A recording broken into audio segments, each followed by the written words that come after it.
Thanks for staying with us here on World Now. Let's talk about the 3 years of COVID-19. Joining me to discuss this issue, the 3 years on, is public health specialist, Dr. Tuyi Mebawondu. Thank you so much for joining us on World Now.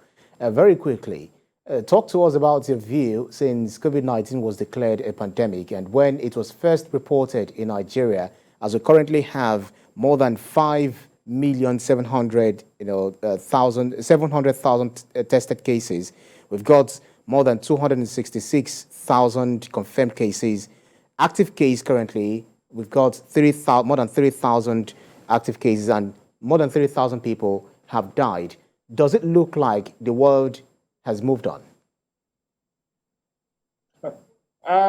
If you look at the cases, right now, we're having as much as 650 million cases of COVID worldwide.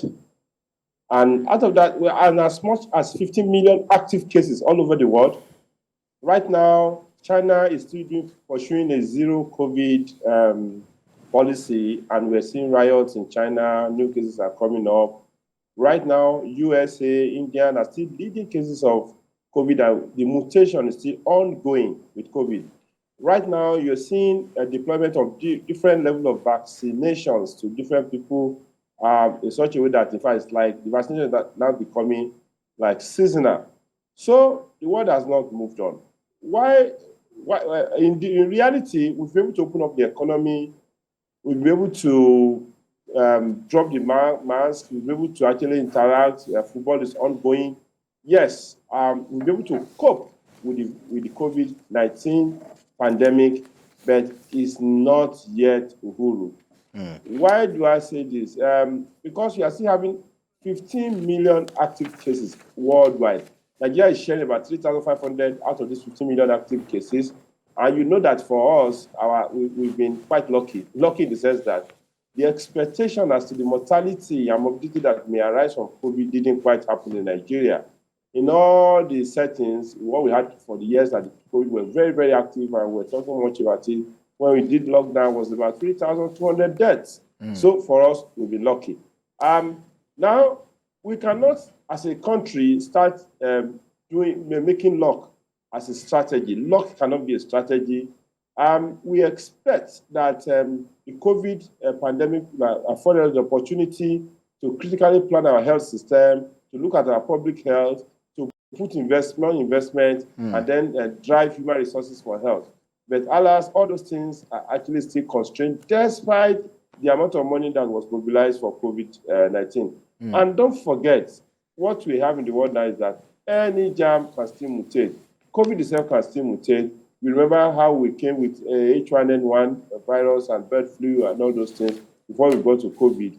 Still, the virus, the group can still mutate, and then it will be a challenge to every one of us. Well, so, yes, Right. Okay, very quickly. It does feel strange to have a conversation on COVID-19 at this time.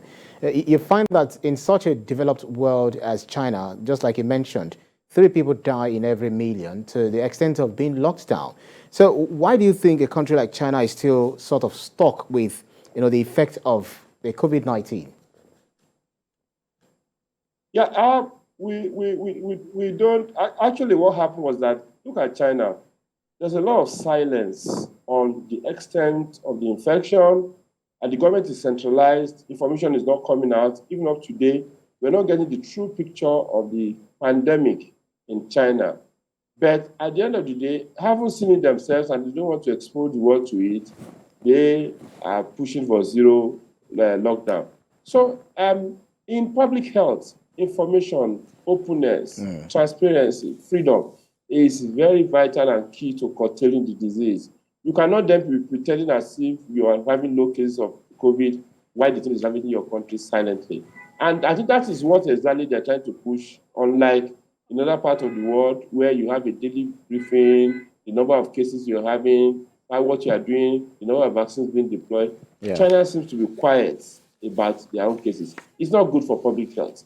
And then for the first time, a semi-authoritarian government like that of China is facing protests on the streets, and people are calling for the government to step down. Okay, they're calling for Xi Jinping to leave the office. Yeah. because of the lockdown. And of course, that is also affecting the world economy, where critical production because China is like the manufacturing hub for the whole world. Production is being slowed down, and it's affecting other countries in a way because they cannot produce and supply the world market. So COVID-19 is not away from us. The other aspect of it is that COVID-19 itself, we don't know the complications that may arise from those people. We said that we have about 650 million people of cases worldwide. Yeah. And then, we don't know the effect on the people again. The research is still ongoing. Maybe we're not looking at it as a form of real pandemic that will shut down the world or invoke a lockdown.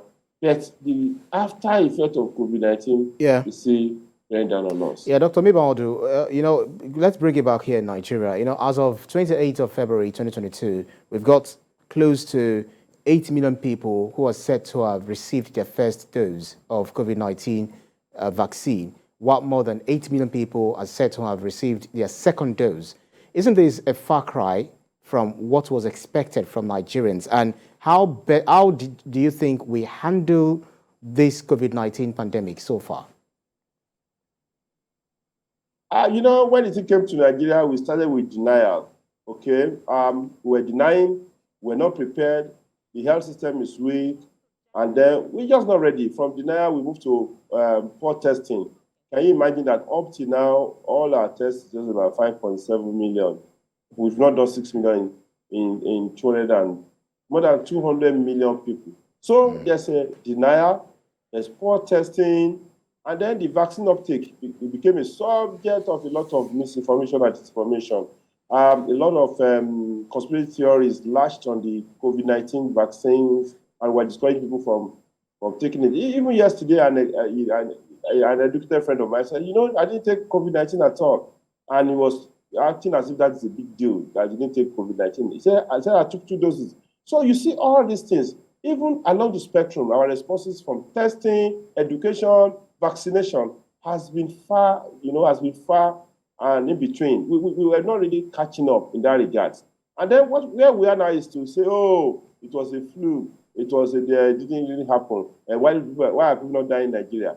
But even at that, we look at our public health system. The private healthcare centers, they just barely 10% of them working. The rest, nothing is working there. Yeah. And then what we are left with is just information occasionally from NCDC to tell you that, we have 41 cases, and of course, still Lagos and Port Harcourt are probably Taraba still the epicenter of the virus now. So, but let's just be mindful of the fact that we still have active cases, 3,500 active cases hanging around there. And this is a holiday period. Right. That people are going to come in. This is a festive period. Dr. Mebawondu. Events. Yes. Sorry to butt in because of our time. I just quickly have to, cram this question into the short space of time that we have. There is a lot of culture we imbibed during this COVID-19. The aspect of covering our face, using face masks, washing our hands, and all of these hygiene attitudes that we imbibed. But then the aspect of work from home, all of this together, how do you think we've been able to abide by all of these rules? For me, the one that is still pervading, that is still in practice, is the remote work system, where you stay at the place, you link to a video, and then you speak. Of course, you do work remotely.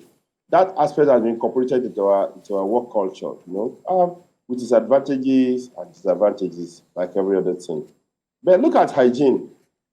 You just go around Lagos, it will tell you a lot of pictures. Go around your market, it will tell you a lot of pictures. People are not covering their faces.